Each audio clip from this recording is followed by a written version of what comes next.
There are massive federal programs that were instituted in the late 1970s that pay states trillions of dollars to tear families apart. Like in Texas, we get 66 cents on the dollar put into the Texas Treasury for every dollar of child support that's paid. So the state is now highly incentivized to issue the maximum amount of child support.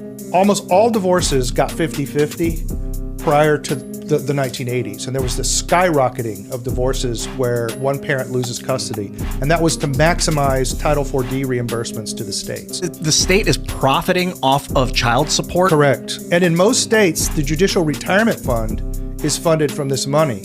So the more child support that's issued from the family courts, the larger the judicial retirement. It's a massive program. It's the size of the largest defense programs. So the incentives are absolutely huge.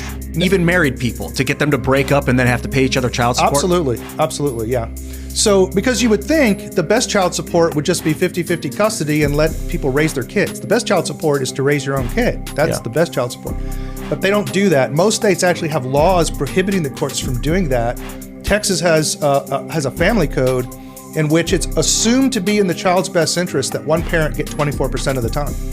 And the reason 24% was chosen, precisely, is it maximizes Title IV-D reimbursement to the state at 24%. So there are fathers out there with 49% of the time that are paying maximal child support. I have a friend of mine, him and his wife came to an agreement to do 50-50 parenting, no child support, because he watches the kids a lot while she travels for her work.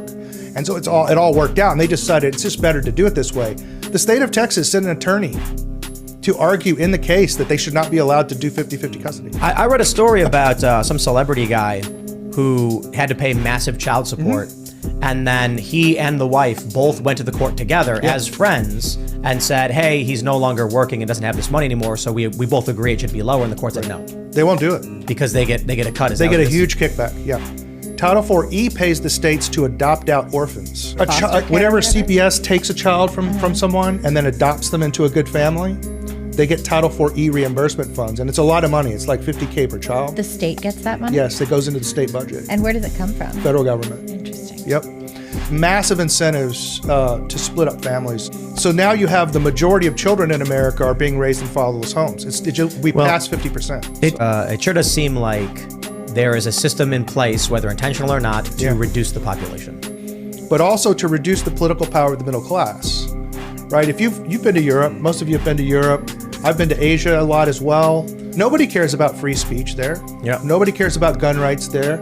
There's one place in the world where people care about free speech and gun rights, and that's the American middle class.